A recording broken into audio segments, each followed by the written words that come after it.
melalui kehidupan yang sedang berjalan Tuhan.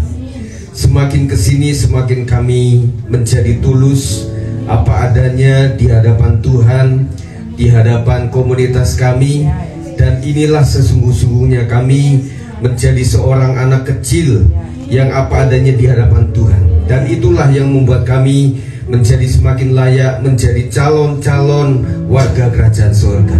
Hari ini Tuhan, kami ingin duduk diam untuk diberikan berkat firman Tuhan, supaya setiap kami boleh menjadi pendengar yang baik, selanjutnya mengerti, dan kami menjadi pelaku firman Tuhan yang oleh karena kekuatan Tuhan kami sanggup untuk melakukannya. Terima kasih, roh jahat dihancurkan di dalam kuasa nama Yesus, dan kami siapkan hati, roh, pikiran kami untuk diberkati oleh firman Tuhan. Demi nama Yesus kami siap. Yang percaya katakan amin. Silakan duduk. Puji Tuhan. Haleluya. Haleluya.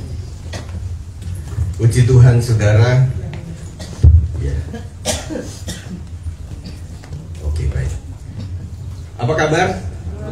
Luar biasa ya. Puji Tuhan, pada saat hari ini kita boleh menaikkan pujian tadi yang menjadi terinspirasi untuk segala kebaikan Tuhan. Tetapi era-era waktu itu, ingat, izinkanlah, ya, versi Ebit GAD, saudara. Mirip, saudara. Ya, mungkin penciptanya era itu kali ya. Tidaklah. Yang penting titik dari sebuah lagu itu kita hayati, saudara. Amin. Nah, puji Tuhan, saya akan berbicara mengenai nilai pengorbanan di dalam sebuah ibadah. Nah, saudara, apa fungsi ibadah dalam kehidupan kita? Apa fungsi ibadah dalam kehidupan kita?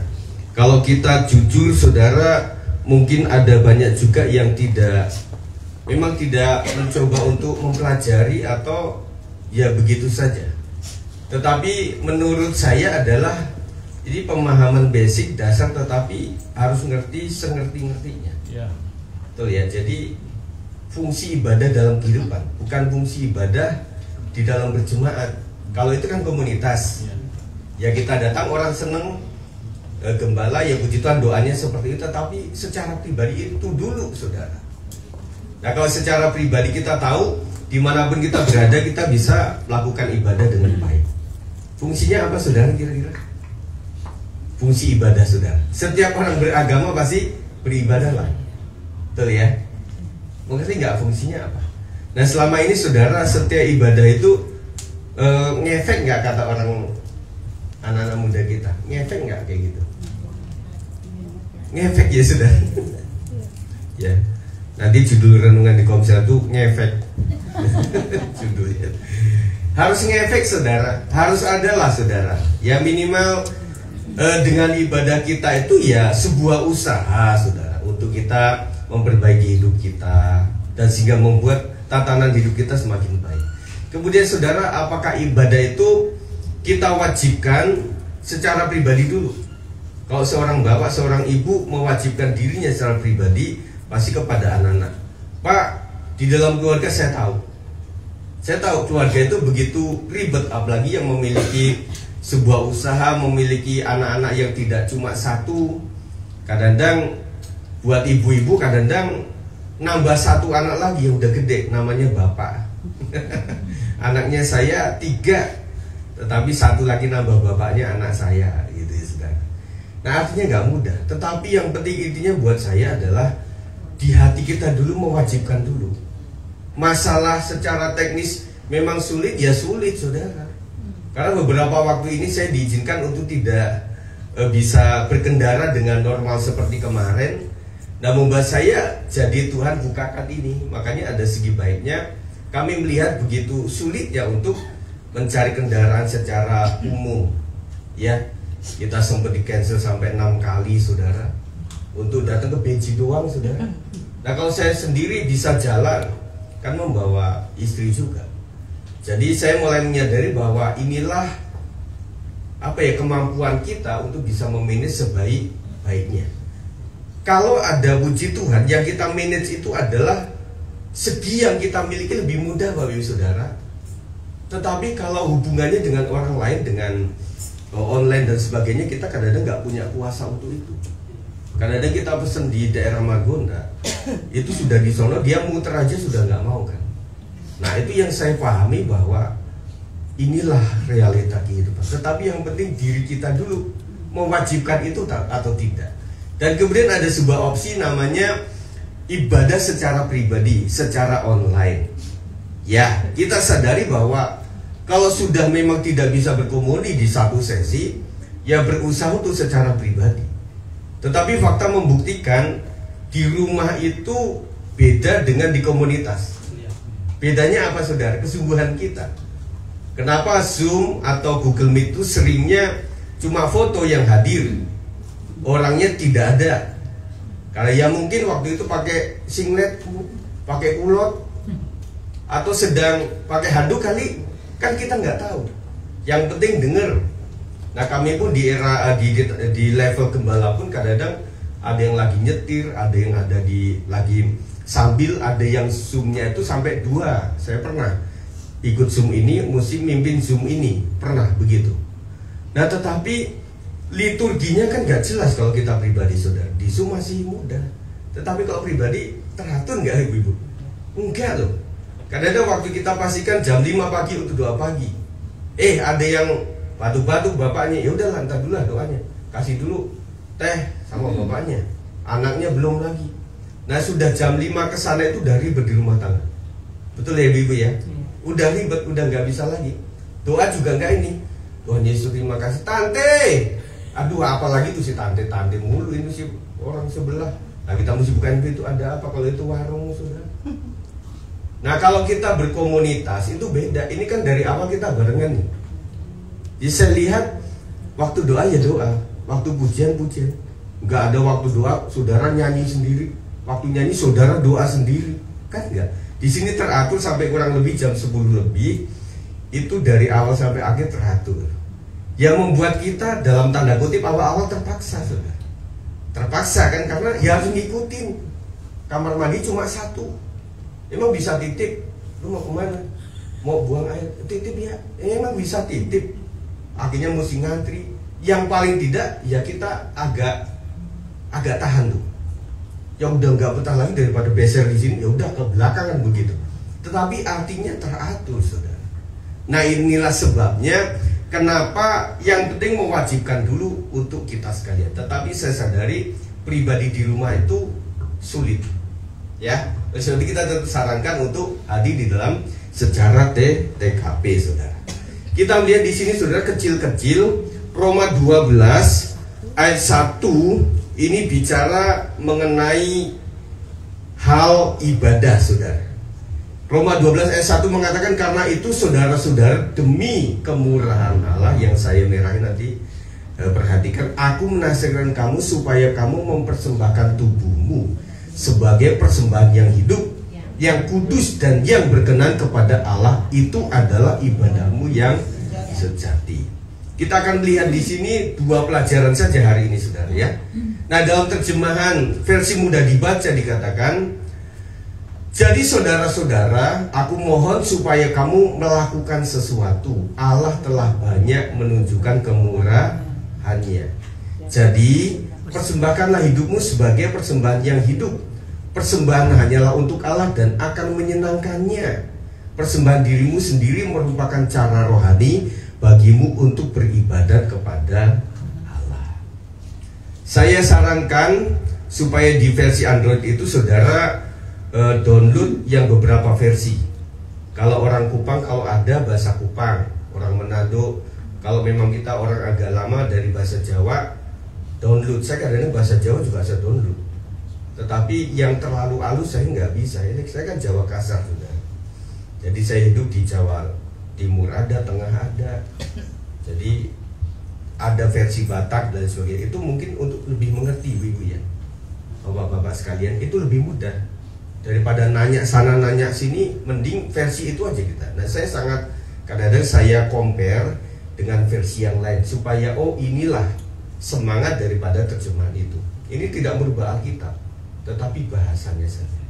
Nah, kita lihat di sini saudara ada beberapa pelajaran. Yang pertama adalah Ibadah dalam rangka tidak cuma memohon untuk diberkati, tetapi lebih kepada motivasi karena mengingat kemurahan Tuhan dan ingin membalas sikap memberi kepada Tuhan karena Tuhan sudah banyak memberi sebelumnya.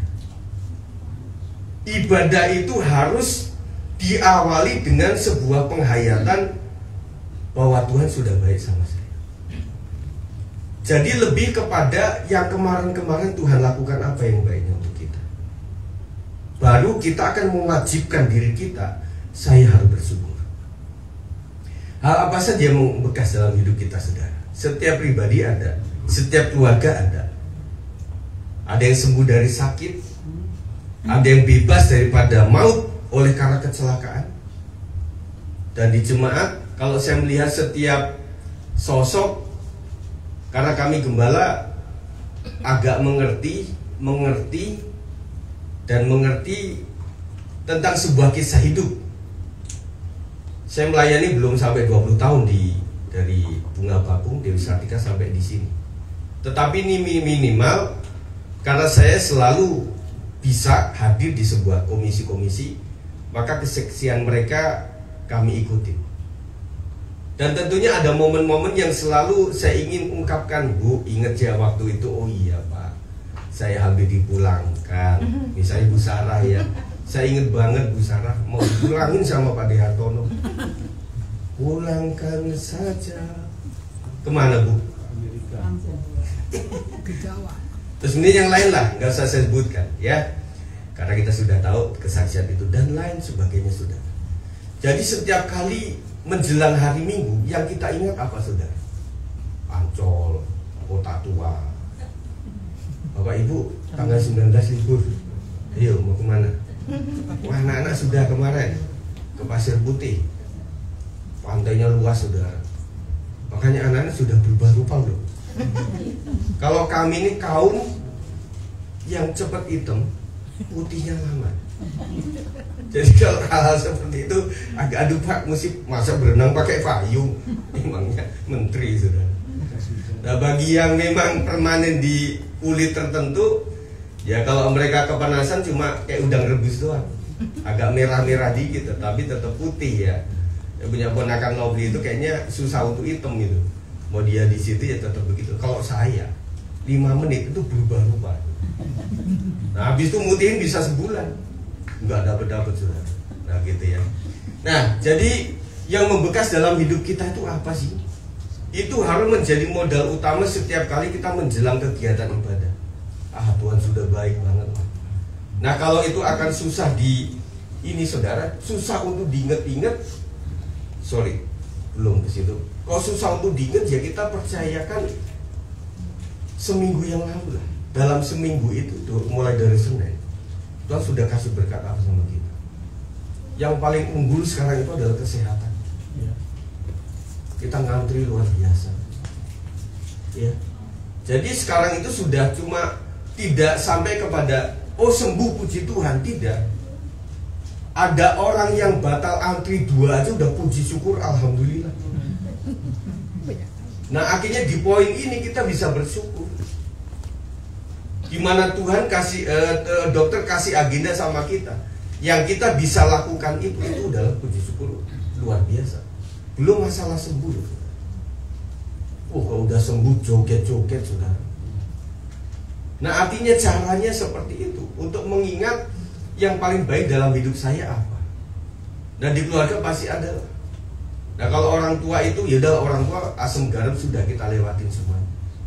Kalau disuruh mengunggah apa yang paling baik dalam hidup Bapak Ibu, terlalu banyak, nggak terhitung.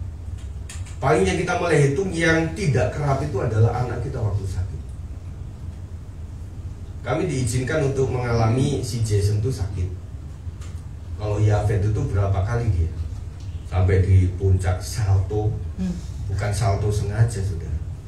Itu ada jendela itu ternyata korden doang, nggak ada pintunya. Jadi dia duduk kayak iu tikus. Tahu iu tikus nggak? Langsung begini lompat. Yang di bawah siapa itu? Maluka sama siapa itu? Yang melihat itu nabrak bambu di Dewi Sartika, iya. motor metik jeglokan, weng gitu, langsung nyungsep saudara gitu. Ya, terus kemudian waktu kecilnya wah banyak. Nah, Jason dikasih ini jatah. Waktu itu kami bingung ya, karena kami nggak biasa nanganin rumah sakit.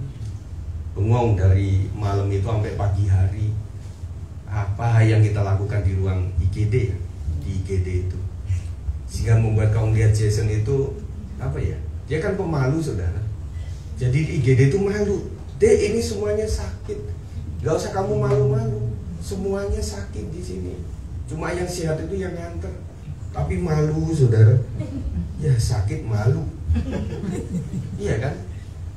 Nah sudah begitu. Nah akhirnya kita berpikirnya ya puji Tuhan, di gereja karismatik itu pendeta boleh menikah. Jadi bisa menghayati arti sebuah keluarga. Amin saudara. Nah kalau orang nggak menikah kan susah untuk berbicara tentang sebuah perdebatan dalam keluarga itu. Apa itu perdebatan? Apa itu yang namanya rumah tangga? Apa itu yang namanya masa kritis dalam rumah tangga? Kita nggak tahu. Kita mau kasih sebarkan sebuah pelajaran apa? Dan Tuhan bilang orang benar 7 kali jatuh, tetapi dia bangkit lagi. Nah itu saudara. Jadi pendeta juga manusia, punya rasa, punya hati, kan begitu saudara. Nah kita itu juga manusia saudara. Akhirnya ketika kita adalah manusia yang menyadari bagaimana hiruk pikuk dalam kehidupan kita, kita berusaha untuk memanusiakan yang lain. Amin saudara. Jadi puji Tuhan saya merangkak dari awal, sehingga membuat penghargaan kemanusiaan saya itu membuat orang bilang, waduh Pak Gembala itu terlalu lemah, terlalu mudah apa gitu ya. Tidak, prinsipnya pengalaman saya bahwa orang itu tidak kita terima informasi 100% kita tahu persis. Gembala juga nggak bisa dan nggak boleh. Artinya ada sesuatu ketika orang tidak bisa hadir dalam ibadah yang kita jemaat gembala nggak tahu, mungkin berat banget buat dia. Nah, kalau bapak ibu tidak ada bensin di motornya, kalau ditanya gembala kira-kira apa? Kalau nggak deket banget sama gembala, aduh Pak, agak panas nih perutnya kembung Pak. Nggak akan ngomong bensinnya saudara. Saya sadari. Makanya saya sebagai gembala tidak mudah untuk tanya sama jemaat. Maaf saudara. Nah kalian ngobrol lah per komsel, per yang paling dekat sama saudara, itu belak-belakan. Kenapa nggak datang? Bensinnya nggak ada isinya, emang dikasih air. Kalau udah gitu kita angkat tangan saudara. Nah kita punya gereja itu di sisi sayap sini, jemaat kita sayap sana. Bitara, Pasir Putih, Sawangan, itu semuanya. Cuma daerah sana kan susah untuk buat gereja. Jadi sisi sana semuanya. Yang sisi sini itu belum ada. Maka cari jiwa Depok 2 dong. Yang paling dekat pun Bu Marta, Bu ini Beji itu udah sayap sana dari Magunda. Kita itu ada sisi di tepian saudara. Bukan tepian sawah, ayo ingat tepian sawah nih. Ayo kita bapak-bapak kapan lagi ke sana. Tapi jangan yang sono Pak, yang sebelah sini aja. Merambat-rambat, Pak Tri merambat-rambat. Aduh, kita cari yang mengalir saja lah. Sawah nyemek-nyemek gitu. Enak. Saya pakai celana panjang, saya kan digini terus. Ya ini kan ini air kecil-kecil, nggak tahunya. Waduh, jangan Yesus. Nggak tahunya itu bener-bener sudah. Bapak-bapak saling kerjasama. Pak Sab yang paling muda siap. Siapa yang mau tenggelam? Mau ditangkap begitu sudah. Ya, mari kita kembali ke sini lagi. Nah, jadi yang membekas itu apa sih adalah ingat itu, ya saya nggak bisa belas apa. Makanya ibadah itu jangan terlalu mau menerima apanya dulu, tetapi kita berusaha memberikan oleh karena Tuhan sudah memberikan yang terbaik. Kalau susah diejak, diapain, ya sudah. Ingat saja Yesus itu adalah juru selamat kita. Kita mati masuk surga oleh karena nama Yesus Kristus yang menebus dosa kita. Itu saja sudah cukup untuk membuat kita semakin mendekat kepada Tuhan. Itu yang pertama. Yang kedua, ibadah syarat dengan nilai pengorbanan. Saya sudah katakan tadi, sampai dari rumah sampai di sini, ya kita berkorban. Yang tahu persis berkorban atau tidak, atau standar saja, sebagaimana manusia melakukan upaya itu, hanya Bapak Ibu Saudara. Apakah saudara ada nilai pengorbanan? Pengorbanan tuh gini loh Bapak Ibu Saudara sekalian. Kayak janda, dia memberikan bahkan seluruh yang dia punya. Itu korban saudara. Kalau saudara punya 1M, ya sisa uang, terus kemudian saudara kasih 100.000, itu seperti nggak berkorban. Terlalu mudah untuk lakukan. Nah, maksud saya saudara, ada nggak dalam setiap ibadah kita ada nilai korbannya? Ini kotak gimana saudara dari rumah sampai di sini. Saya sadari ada orang-orang tertentu yang memanage itu nggak gampang. Semuanya udah bangun, anak keberapa belum bangun, itu juga jadi problem tertentu. Karena kita ibadah cuma sekali saudara. Sehingga membuat, kita nggak mungkin berangkat tinggalin anak, nggak, akhirnya mesti nunggu dia bisa telat. Terus sebenarnya saudara menghitung sampai di sini bensin habis, ntar pulang ya nggak tahu lah bagaimana caranya. Sampai begitu, sampai ngegasnya pelan-pelan saudara. Ih, orang sopan banget naik motor, enggak, bensinnya mulai menipis. Kalau bensin, geber saudara, itu enggak.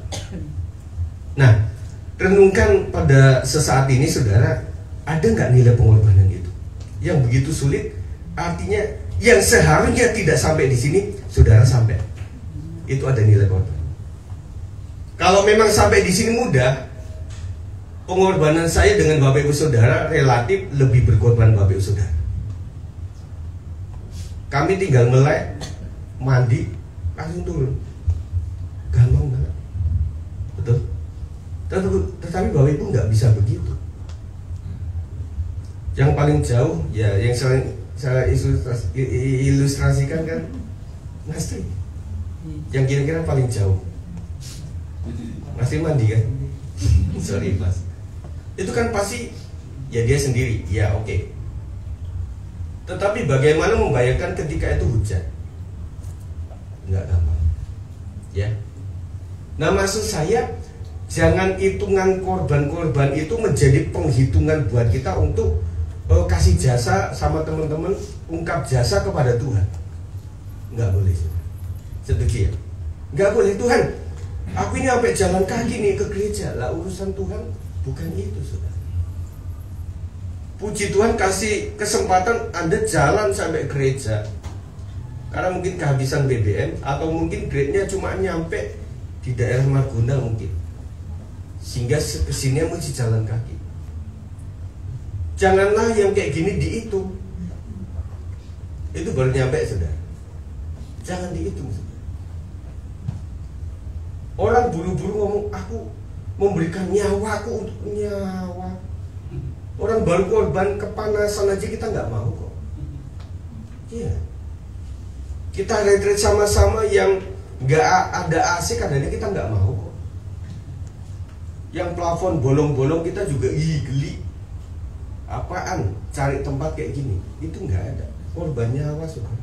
Jadi martir jauh, terlalu jauh tuh. Apa yang saya sounding saudara? Maksudnya jangan menghitung jasa kita, tetapi hitunglah berkat Tuhan. Lebih setuju begitu? Kalau kita hitung jasa kita masing-masing, setiap kali nemu ketemu saudara, makasih ya Bu, makasih ya para pelayan, saya gini terus, makasih ya.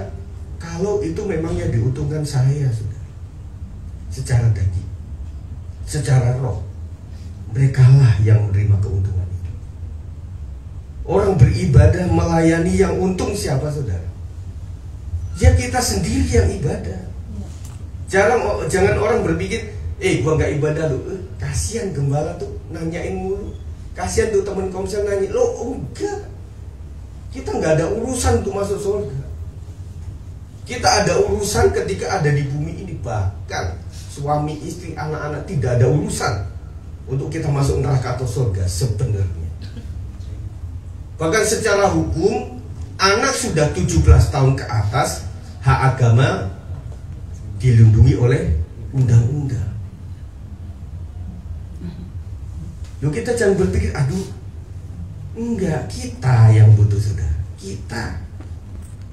Nah, istilah kata kalau kita ajak-ajak orang dan sudah sangat, ya itu sudah urusan dia, nggak bisa lagi. Apalagi gembala ini kan tidak ada namanya secara batin itu memiliki jemaat, nggak ada.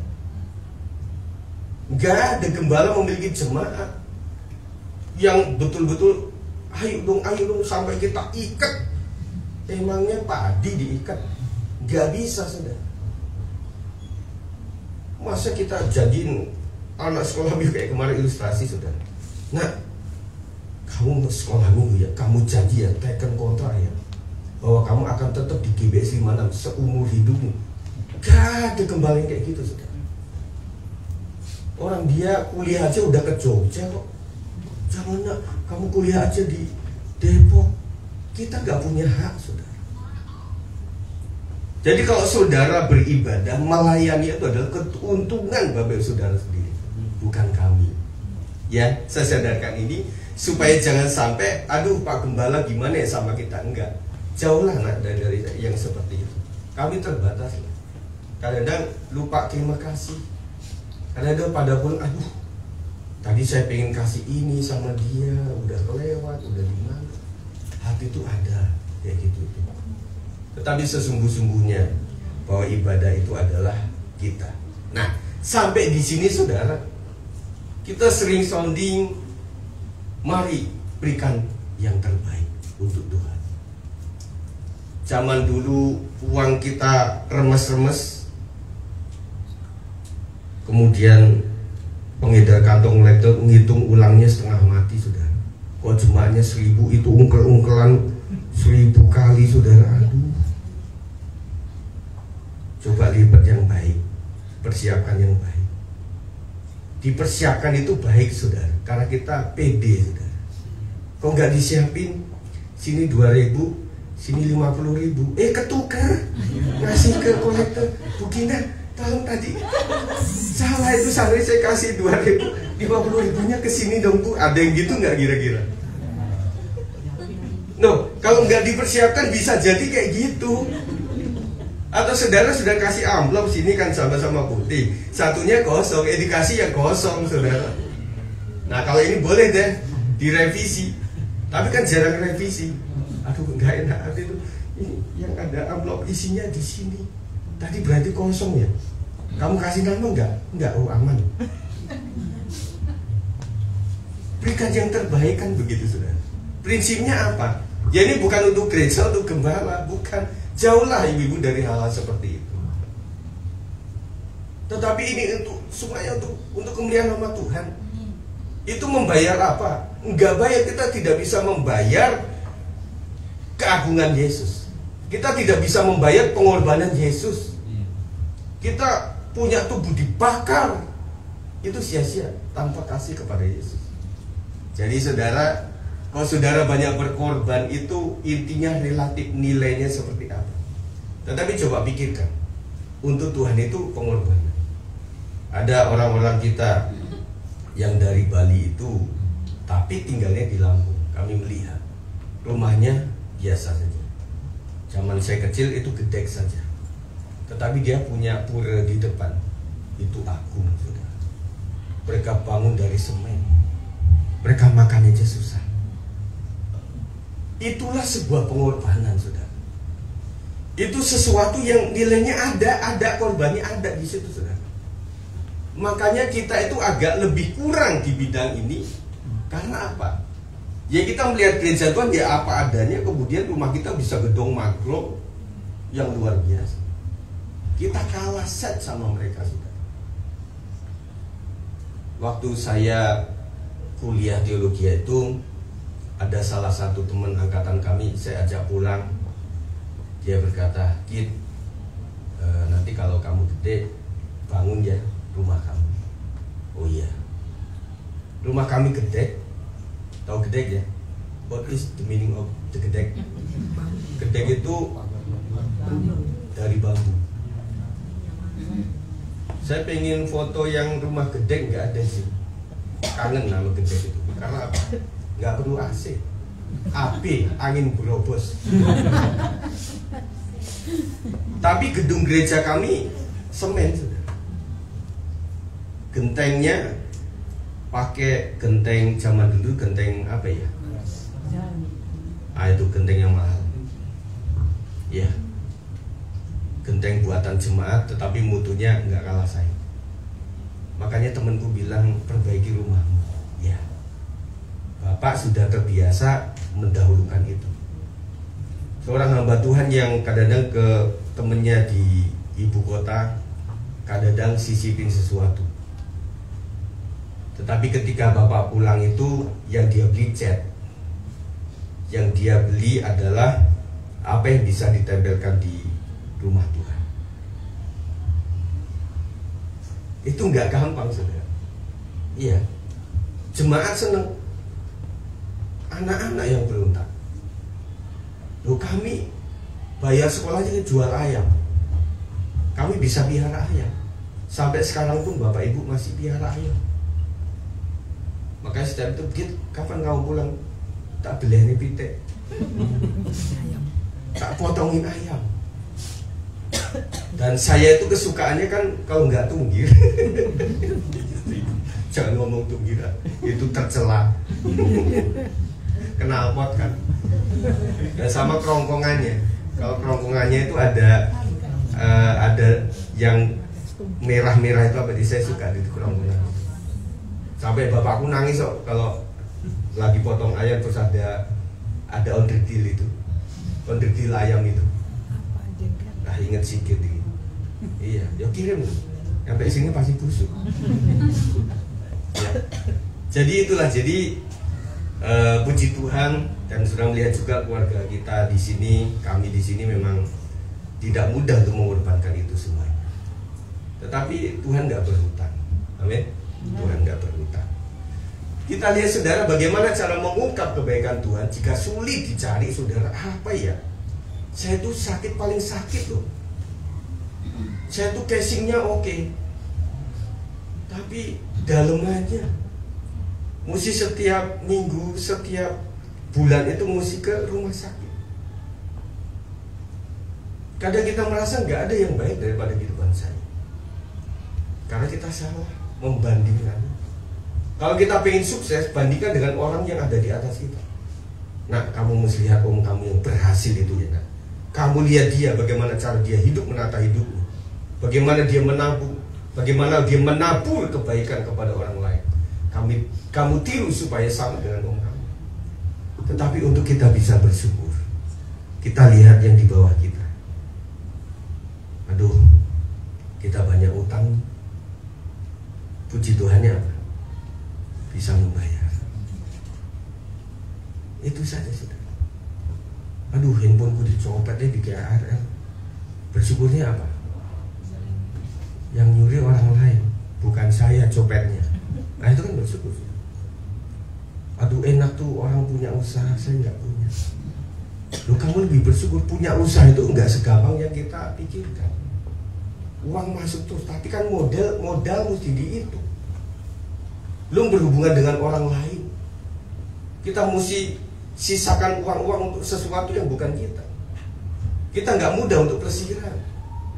Kamu bersyukur, kamu menjadi karyawan, bukan pemilik, bukan owner.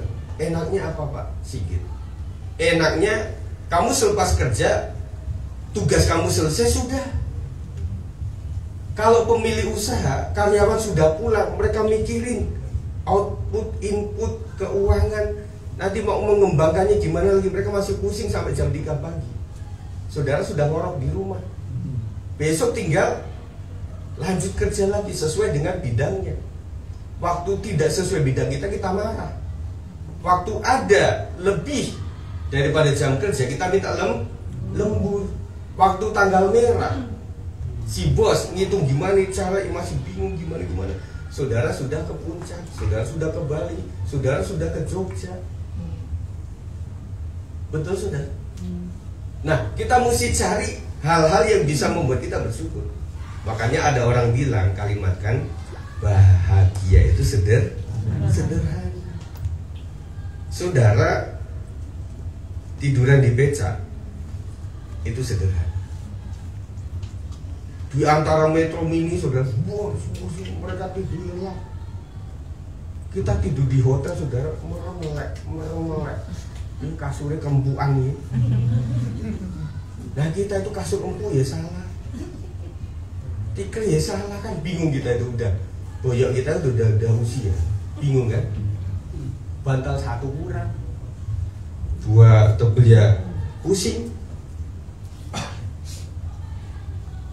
Waktu awal bantalnya dua, setelah bangun bantalnya tinggal satu, diambil istri mungkin. Akhirnya ininya mulai sakit lagi. Jadi saudaraku, kita mencari sesuatu yang membuat kita bisa bersyukur. Caranya adalah lihatlah, kau bisa makan 3 kali nak. Ada banyak orang makannya cuma 2 kali.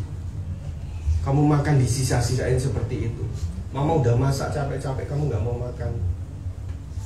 Lihatlah orang-orang yang susah makan di sana. Makanya berbahagia anak-anak kalau kalian punya papa mama keluarga itu mengalami namanya kehidupan yang berjuang. Itu menjadi modal untuk kau tap nanti di kehidupan selanjutnya. Amin. Jangan berpikir anak-anak muda kau memiliki istri seperti pangeran atau permaisuri. Jangan berpikir seperti itu. Karena apa? Kita punya istri terlalu cakep, kita repot. Kemana-mana dilirik orang. Jelek banget itu lebih repot. Ayo, dia yang tengah-tengah dong. Bapaknya ganteng banget ya kita repot, kemana-mana kita cemburu. Jadi posesif saudara. Tapi terlalu bau ya kita repot juga. Gosok daun luntas supaya nggak bau ya tetap aja namanya ketek. Nggak bisa. Ya udah terima apa adanya. Dan akhirnya setelah keluarga itu 5-10 tahun kita bisa membuktikan berkeluarga itu intinya bukan ini, no, bahkan seks pun bukan. Kita udah nggak mikirin itu Bapak Ibu. Udah beda banget dengan yang kita pikirkan. Jadi banyak perkiraan menikah tuh kayak gini. Tidak kayak gitu. Kita tuh punya rem gas kopling kehidupan dari awal pernikahan kita sampai ke sini itu. Ada yang masih pakai manual, ada yang sudah pakai matic saudara. Yang manual tuh apa? Ya udah apa-apa dioperasikan secara ini, hitung-hitungan yang jelas tegas. Jangan pengen masuk satu malah masuknya mundur. Nah kalau matic tinggal enak banget lu hidup. Iya, perjuangannya luar biasa waktu itu. Yang gimana bos? Oh iya, tadi dikirim ya, iya, enak banget. Itu udah matic saudara. Saudara masih manual atau sudah matic saudara? Kadang matic, kadang manual pak. Ya udah, hargai berkat Tuhan. Amin. Nah, jangan selalu bersikap supaya, tetapi bersikap karena. Kalau supaya gini, saya mau datang ke gereja supaya, no, itu banyak kecewa. Supaya diberkati, termasuk. Karena saudara nanti ngitungnya gini. Tolong perhatikan, nanti ngitungnya gini. Kalau supaya saya hitung nih di kalender, saya itu ibadah sekian kali. Tetapi kenapa masalah keluarga saya nggak selesai? Dalam hal bayar membayar saya nggak kebayar-bayar. Karena hitungan kita salah, saudara. Kalau ngitung kayak gitu pasti saudara akan tinggalkan ibadah, akan melakukan di jam ibadah untuk sesuatu yang menghasilkan duit. Pasti begitu. Kalau suka. Pak Sinaga kemarin bersaksi. Untuk menutup itu luar biasa. Waktu mau komsel, mau kegiatan, mau nutup bengkel itu ya selalu ada umpan. Ada orang yang dorong motor, mau tambal pak, aduh, tambal ban cuan. Ke komsel malah kasih kolektor. Nah itu kan pikirannya ke sini. Aduh gimana ya? Tetapi kita harus menantang arus. Nah prinsipnya jangan supaya, tetapi karena. Setuju? Kok supaya saudara akan kecewa sama kami, sama pengurus semuanya. Kecewa, udah. Gak usah cerita panjang, pokoknya kalau supaya saya ini, supaya ini akan kecewa udah. Tetapi kalau karena, terima kasih Tuhan, saya ini tertatih-tatih dalam Tuhan. Tetapi puji Tuhan di tahun 2023 itu anakku nggak terasa sudah kuliah, tidak terasa udah gadis, sudah naik kelas. Kita percaya ketika dia naik kelas, berkat Bapak juga mengalir, sudah sesuai. Dibuktikan kok waktu anak-anak kita kecil kita bisa peliharakan dia sampai bisa sekolah. Waktu anak-anak kita sudah kuliah pun juga bisa. Ya cara Tuhan jangan diejak, saudara. Nggak boleh diformulakan. Cara Tuhan menolong Bu Sarah waktu itu kayak gini. Wah, saya masalahnya sama, pasti sama ini. Enggak, beda-beda semua. Amin, saudara. Tetapi intinya, aduh, si Fani sebentar lagi mau selesai Pak panennya. Berarti 4 tahun ya Pak? Ya. Saya ingat Bu Femi ya. Bu Femi dikit, nah aku aja yang kuliah, saya gantiin. Orang tua kan kayak gitu. Nah kamu jangan sakit lah, mama aja yang sakit. Kan begitu saudara. Sampai anak kita pilek, ilmunya kita sedotin kok waktu zaman dulu, tapi ya kalau sekarang enggak. Sekarang mukok-mukok. Tetapi zaman dulu ya iya kok. Enggak ada kan modelan gitu kan, enggak ada. Mau kok pakai kompresor gitu kan enggak juga. Yakinnya mama lo kok kecepatan. Gimana cara ngeluarinya lagi? Itu sayangnya. Nah ibu-ibu ketika menghadiri wisuda anaknya yang kayak gini-gini diingat. Aduh nak, waktu itu ingusmu mama kami dia bilang. Nah saya bukakan gini anak-anak sekalian supaya kalian juga merasa ada terima kasih sama orang tua. Orang tua tuh jenisnya modelnya kayak gini karena perjuangan untuk kamu. Papa mama juga kok bisa rapi kok. Maksudnya ya sisiran yang parfuman itu, masa nambal ban parfum tuh pakai jas, kan nggak mungkin. Makanya kamu jangan cemoohin bapak mama kamu yang angkat-angkat, bapak mama kamu yang modelnya kayak gitu. Sampai kita temen itu bapak kamu, bukan, itu om dari mana? Karena malu kita kan. Tetapi mereka berwujud kayak gitu tuh karena perjuangan. Di matamu masih tersimpan apa? Sinaga apa? Nah artinya anak-anakku sekalian, itulah perjuangan sehingga membuat ucapan syukur ada. Kau nggak bisa beli ini, tetapi kan bisa yang lain. Itu adalah anugerah Tuhan. Ya, ibu-ibu sekalian, bapak-bapak, anak kita sudah naik kelas dan juga udah mulai lulus. Kita mikir berulang lagi gimana bayarnya ya. Ya, setuju ya Pak De ya. Atau kita rapat bersama Pak De, gimana cara membayar ini. Jadikan anak-anak kita anak-anak sosial. Kita bayarin satu persatu. Loh, kita semangat itu ada loh Bapak Saudara. Tetapi ya gimana kita membagi sama yang lain juga kita masih kurang. Tetapi yang semangat ini yang penting ada, amin. Yang penting semangat ini ada. Jadi membuat ya udah, apa yang saya bisa kasih ya kepada teman sekomunitas gitu, itu penting. Kemudian jangan selalu berorientasi kepada berkat, karena firman Tuhan mengatakan apa? 1 Timotius 6 ayat 6 mengatakan memang ibadah itu kalau disertai rasa cukup memberi keuntungan besar. Nggak usah cari untung di ibadah. Kalau kita emang sungguh-sungguh ibadah pasti ada keuntungannya. Tuhan sudah jamin kok, nggak usah cari yang lain, nggak usah cari pangkat, nggak usah cari rasa ucapan terima kasih, kita bisa meleng, saudara. Kadang saya salaman juga ada ibu ngobrol, iya bu, ini lewat lu, gitu, Pak Gembala pilih-pilih, bisa jadi kita nggak terlalu banyak, tapi kadang-kadang begitu. Kadang masih jabat tangan sana, kita mesti lihat situ dulu, supaya jangan sampai yang baju merah hilang kayak Dono Kasino. Betul nggak? Tetapi orang yang hatinya itu bersih, ora disalami ora apa-apa, ora dikei klambi ora apa-apa, ora diajak Jalan-jalan juga apa-apa, nggak masalah. Amin. Mau jalan-jalan? Enggak. Ya dibayari gelem.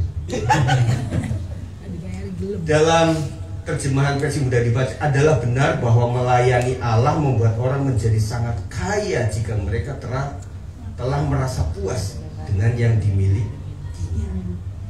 Yang belum kita miliki adalah sebuah cita-cita, saudara, iman. Tetapi yang sudah kita miliki sebagai ucapan syukur. Amin, saudara. Saya percaya kalau Tuhan kasih dengan minimnya tanda kutip berkat kepada kita, yang penting kan sikap hati. Kita kepada anak, meskipun tidak kita kasih banyak, dia betul-betul ada rasa terima kasih, kita pengen lebih kok. Tetapi kalau kita kasih seseorang yang tidak ada ucapan terima kasih, kita pengen ambil lagi kok. Nah, Tuhan tuh luar biasa lah atas hidup kita. Amin. Jadi jangan selalu bersebut-sebut dulu. Jangan terlalu peduli dengan untuk siapa kita akan beri, tetapi pedulilah pada diri kita. Apa yang bisa kita berikan. Bandingkan, saudara, kita dalam Tuhan itu kadang-kadang kok saya cemburu dengan orang-orang yang kasih kepada pengamen atau Pak Ogah itu. Saudara pakai bertanya nggak sama mereka? Dek, abang mau kasih sama kamu nih. Kau keluarganya siapa? Nama ibu bapakmu apa? Nanti kalau dikasih ini duit mau dikasih untuk apa? Kamu ini nanti besok ya saya lewat lagi saya mau tanya itu. Kayak proposal, enggak? Kita kasih saja. Karena buat kita itu memberi itu bukan selalu kepada siapa kita berinya, tidak. Kita banyak ditipu orang kok, saudara. Serius. Kita banyak kasih korban sama orang yang orang tersebut nggak pernah terima kasih sama kita. Dan bahkan pembohong juga sering kita kasih, saudara. Karena kita nggak tahu. Tetapi buat kita itu adalah hitungannya apa yang keluar dari kita. Bukan setelah itu untuk apa itu urusan. Kok gereja yang mengelola. Kok gereja salah, gereja yang disalahkan oleh Tuhan. Tetapi buat kita itu apa yang keluar dari korban saya. Bukan kepada siapanya selalu. Amin, saudara. Jadi kadang-kadang orang tuh kasih sama fakir miskin atau begitu mudahnya. Ada orang pasang list, ini untuk apa, Bu? Ini untuk bagaimana ini? Ini itulah. Saudara, gak usah terlalu ribet, saudara. Kita percayakan kepada pengelola rohani, mereka bertanggung jawab di hadapan Tuhan. Yang penting kita jujur, saudara. Anak-anak kemarin, ikut saja. Kita sudah sounding kepada orang tua melalui media. Yang penting datang. Sejauh mereka bisa kasih, sejauh mereka tidak kasih, yang penting jujur di hadapan Tuhan. Kalau nggak ada bilang nggak ada, kalau ada bilang ada. Bisanya 5.000, bisanya segini, oke. Kita tangani secara komunitas. Karena apa? Kita juga menjaga, saudara. Kita juga hitung bagaimana anak bisa sampai di sana. Kenapa kita cari lokasi sana? Jemaat kita banyak di sana. Ya mungkin si Jason berpikirnya, aduh mah jauh banget di sana, naik Grab jauh ke sana. Enakan Abraham. Loh, kamu pernah Jason nggak ngomong gitu ya? Ini ilustrasi saya. Ya kita pernah mikirin nggak Abraham sama Tirsya yang selama ini ke hari Sabtu itu ikutin yang jauh di sana? Kadang-kadang kita nggak pernah mikirin. Sekali waktu kita deketin acara itu di tempat dia. Nah termasuk sel kita, termasuk orang tua, kita coba deketi ke tempat sana. Bapak-bapak deketin ke rumah Pak Tri lagi jadi ilustrasi. Datang ke sana, latihan vokal grup di sana. Pak Tri juga seneng, puji Tuhan. Selesai acara saya tinggal rebahan. Nah waktu acara di sini, orang sudah nyampe, udah ngopi-ngopi masih. Pak Tri masih di mana Mas, masih di Sawangan, macet banget. Benar nggak sih? Nah inilah yang olahan gembala pikirkan bagaimana ini bisa menjembatani semua. Jadi sempat di rumah-rumah tangga supaya sempat gitu loh, saudara. Intinya gitu loh, saudara. Jadi intinya bahwa kita itu memang harus peduli dengan hal-hal seperti itu. Tetapi di poin ini, bahwa apa yang penting itu adalah yang keluar dari kita. Nah, selama berjemaat, apa yang sudah pernah kita korbankan, kami nggak menghitung. Tetapi bagaimana rasa syukur kita? Ada nantulang yang mau datang ke kita, yang kita hormati, kita sediakan banyak hal. Sampai maaf, kadang-kadang mesti ngutang tetangga untuk memberikan yang terbaik. Kita mau menikah, mesti datang kepada di keluarga besar siapa yang paling dihormati. Kita datang sama dia. Ada nggak orang-orang khusus di dalam kerohanian saudara yang merasa saudara harus berterima kasih untuk apa yang sudah dibimbingkan selama ini? Ya saudara, kita ke PRJ, saudara, siapa yang pernah ke PRJ?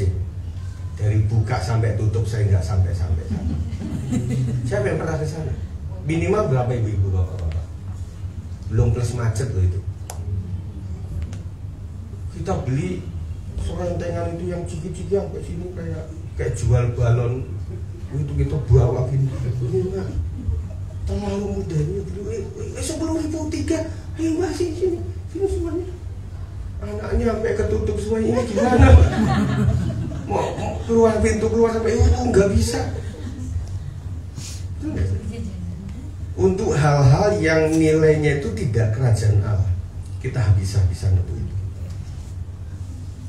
Betul nggak saudara? Kadang-kadang kita juga cemburu terhadap gereja Tuhan, terhadap pekerjaan Tuhan. Kadang-kadang kita nggak pikirkan itu. Karena apa? Itu tadi, saya dapat apa di gereja?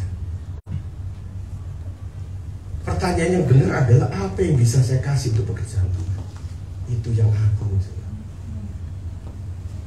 Nah, gereja mau kasih apa? Enggak.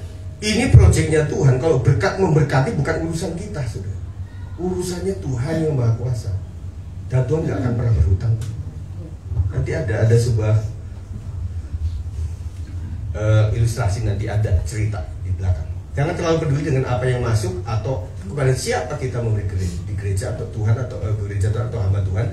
Tetapi pedulilah apa yang keluar dari diri kita untuk Tuhan dan pekerjaannya. Intinya pengorbanan apa yang sudah kita berikan. Karena ku bawa korban syukur, korban sacrifice. Jadi kepada Tuhan kita sedang berkorban, saudara. Bukan jadi anak manja yang Tuhan kasih apa kau? Kasih apa kau? No. Apa yang saya sudah berikan kepada Tuhan? Nah, saya akan cerita sedikit ini, saudara. Saya melihat ada orang-orang sederhana yang mereka berkorban. Sejak kami pelayanan, saya masih kecil. Sejak Bapak membangun pelayanan yang luar biasa itu, tantangannya berat luar biasa.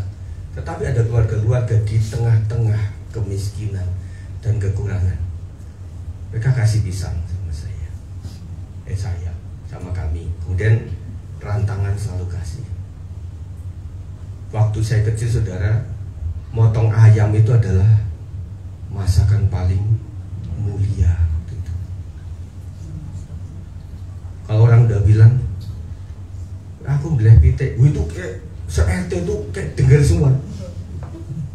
Makanya ayamnya cuma satu, motongnya buahnya. Karena apa? Itu pada, nah orang sana waktu itu kalau dengar motong ayam nggak dapat rantangannya, itu jadi heboh, saudara. Tetapi jemaat kami selalu mendahulukan kami. Pak Bas, ini motong ini ya, dikasih yang terbaik. Ada yang kasih pisang, ada kasih jagung, ada kasih singkong, ubi, ada yang kasih gabah. Nah, kalau misalnya minggu pertama di sini penuh, saudara. Aduh, gabah-gabah gitu. Datang, oh Pak D itu bawa, yuk taruh situ. Bawa lagi yang karung, goni, ada yang karung yang putih itu, taruh situ. Terus waktu bapakku mendoakan kan disebutin tuh, keluarga ini yang sudah memberikan ini. Pak, ada yang belum didoakan, siapa? Oh ini, lah persembahannya mana? Enggak, kambing di rumah. Oh kambingnya masa dibawa ke gereja? Di mana-mana. Oh iya, kita doa lagi ya untuk keluarga yang sudah memberikan kambingnya. Itu saudara. Terus kadang-kadang di gereja itu karena kami masih kecil-kecil, yang ngorek, apa itu ngorek? Jadi rumput kecil-kecil mesti dipakai canggul kecil tuh. Kalau saya udah ilustrasi masa lalu kejawen saya keluar, akhirnya ada jemaat tuh yang tiba-tiba udah dangir, udah motongi rumput, mereka pergi gitu aja. Ada yang tiba-tiba seorang muda udah nata kursi, mereka langsung pergi. Ada yang kadang-kadang sudah naik ke genteng, benerin genteng yang lorot kan di atas di gereja tuh, dia itu. Ada yang kadang-kadang itu apa di selokan itu kan ada itu dia babatin kayak ini semuanya. Nah waktu itu kami tidak bisa memastikan orang ini bagaimana, tapi sekarang kami tahu. Saya lahir tahun 72, 88 saya SMA lah kira-kira. Nah sampai tahun ini saya melihat keluarga-keluarga ini, saya reckon, saya itu mereka anak cucunya itu meskipun tidak harus jadi pangkat apa, tetapi diberkati oleh Tuhan. Mamanya tetap, tetapi bedanya dulu gedek, sekarang udah gedong. Gedek ke gedong. Nah Bapak Ibu Saudara, kita diberkati mungkin di zamannya kita, bukan di zamannya kita, orang tua. Orang tua tetap kok dengan berkat yang ada. Ya orang tua dikasih AC malah masuk angin mulu. Ya anak-anak yang pakai AC, betul nggak? Waktu kita ngekos saudara, kipas kita itu kalau nggak tutup apa dus dari aqua itu gini. Aduh Tuhan, pengen kipas yang baik gitu waktu kita berjuang di kosan itu. Setelah kita berhasil, main kipas ini jadi malapetaka. Yang satu butuh kipas, yang satu enggak.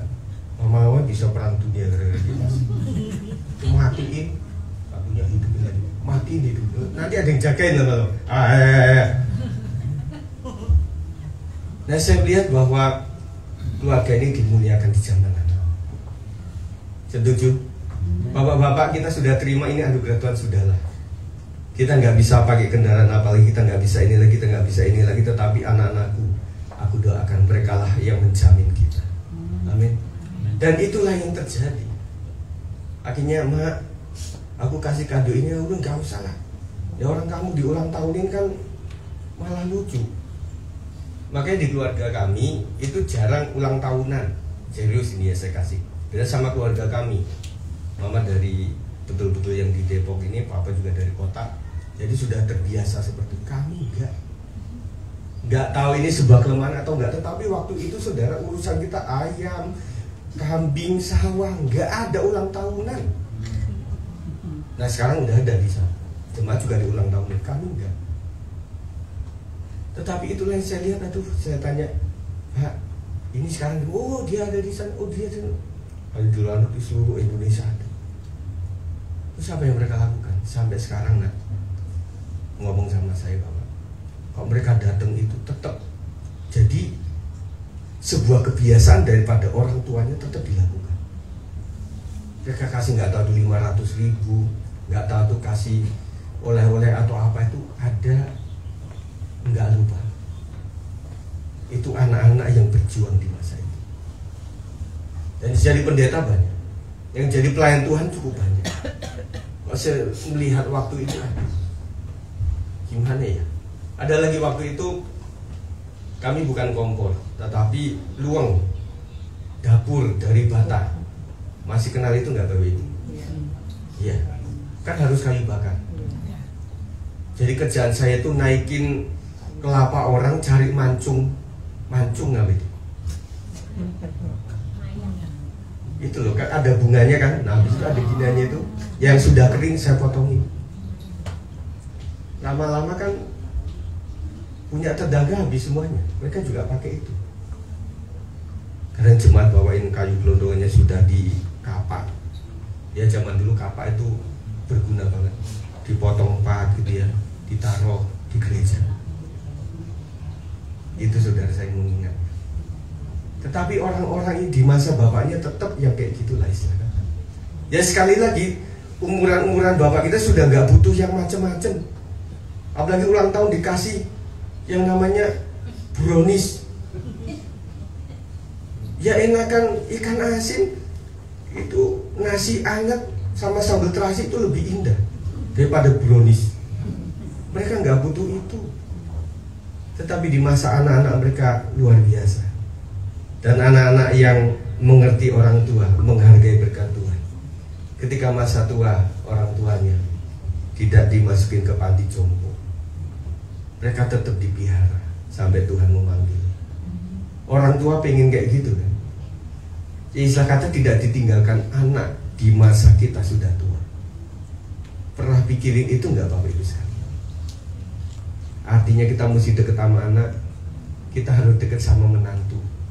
Ibu-ibu jangan terlalu bawel sama menantu perempuannya. Nanti masa tuamu dihindari sama mereka. Nggak mau sama mama, bawel. Dia kan sekarang udah usia tua. Wah, apaan usia tua malah semakin kayak kanak-kanak. Nggak mau lah. Lu terus gimana? Yaudah taruh aja di mana? Panti jompo. Sakit saudara. Bener gak? Ada beberapa yang waktu mau menjemput itu anaknya pun nggak sanggup untuk hadir karena terlalu sibuk. Tetapi anak-anakku yang mencintai Tuhan, cinta kepada keluarga, hendaklah kasih itu jangan pura-pura jauh yang jahat dan lakukanlah yang baik. Tuhan akan lakukan sama seperti apa yang engkau lakukan, sudah lakukan kepada orang lain. Tabur Tuhan. Ketika kita melihat ada adik-adik kecil, kita memperlakukan mereka karena kita punya anak. Ketika saya menghormati orang tua dari siapa, saya sadar saya punya orang tua. Oke, kemarin di konser saya bilang, aduh, kok misalnya setiap bulan tuh kita ada yang hamil, itu enak. Enaknya apa? Ntar dulu. Enaknya orang hamil tuh menjaga. Katanya belum terverifikasi. Kalau orang hamil sedang hamil terus kemudian dia menghina-hina orang, mukanya lucu tuh orang, anaknya katanya mirip sama orang yang dihina-hina. Betul gitu atau enggak? Hah? Enggak juga. Ya puji Tuhan, saudara beriman. Maksud saya apa yang kita terapkan kepada orang lain itulah yang sekarang ini terjadi sama kita. Ya. Jadi koreksi kita, apa yang terjadi sekarang mungkin ada hal-hal yang pernah kita lakukan kepada orang lain, kepada gereja Tuhan, kepada hamba Tuhan, kepada gembala, sehingga terjadi itu. Kami nggak belak-belakan ngomong, tetapi kami jujur.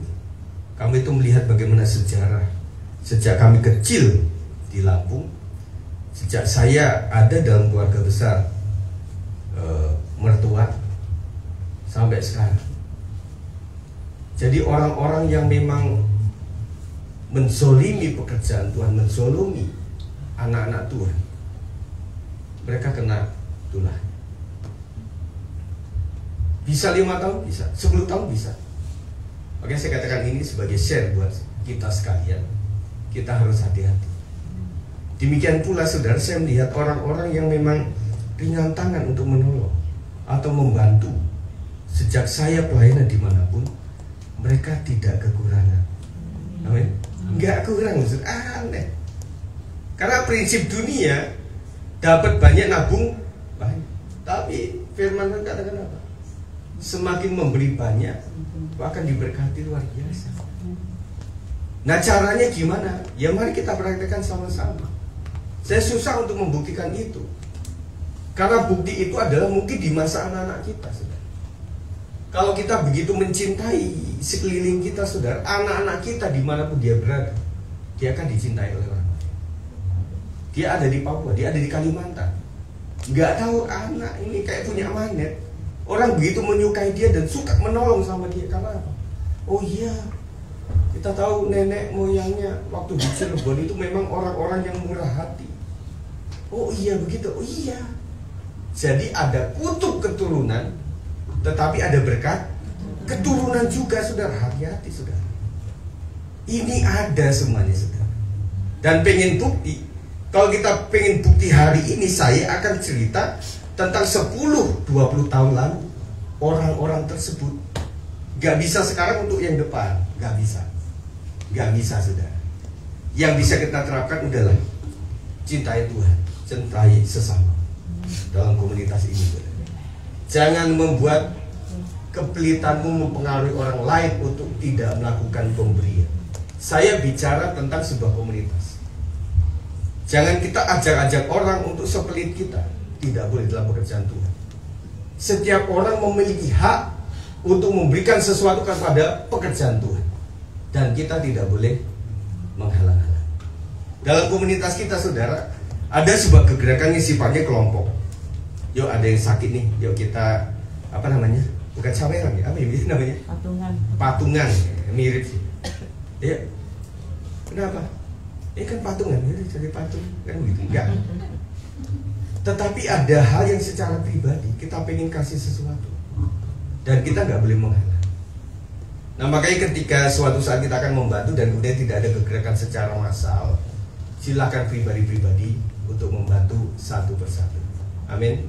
Bukankah lebih berbahagia ketika kita tangan kanan memberi, yang kiri nggak melihat, itu lebih agung, saudara. Lalu seperti itulah yang saya sampaikan. Mari para pemain musik segera ke depan supaya kita tetap maju bersama. Amin, Bapak Saudara sekalian. Kita sudah cukup dewasa dan kita sudah cukup mengerti siapa Pak Gembala, siapa Ibu Gembala, keluarga besar kami, dan juga saling mengerti antar jemaat. Jadi yang ada kalau kita lagi situasi kayak gimana, kita cuma senyum-senyum. Setuju? Ya, saya tahu kamu. Begitu saja, saudara. Sehingga membuat WA group atau WA kelompok itu tidak menjadi musibah di dalam komunitas kita. Setuju? Jadi ungkap sesuatu secara dewasa. Tetapi tetap saya ingatkan bagi saudara, untuk kekeluargaan kita, saya punya WA group juga banyak, dan kadang-kadang mesti saya harus menjawab. Yang penting respon saudara. Setuju? Jadi apa, sounding apa, kasih sesuatu, coba direspon supaya kita tetap jaga hati dengan baik. Kalaupun yang terjadi narasumber memang tidak direspon, ya kita biasa saja. Berarti mereka sudah baca tetapi memang jawabannya ya atau tidak. Setuju ya? Nah, oleh sebab itu pergerakan kita ke depan supaya Tuhan pimpin luar biasa. Senang Pak Pardo datang. Ini Ellen. Tadi saya bilang Bu Hari, ini Ellen ini anak mujizat. Waktu kecil kita doakan ya. Saya puji Tuhan. Sekarang di mana Pak? SMA 97 baru masuk. Kelas 12 ya. Kan mau kuliah. Kuliah kemana? Apa? Di mana aja. Oh, di mana aja. Yang penting di bumi. Puji Tuhan ya. Mari kita bangkit berdiri. Kita akan memuliakan Tuhan. Terima kasih ya Tuhan. Menyenangkan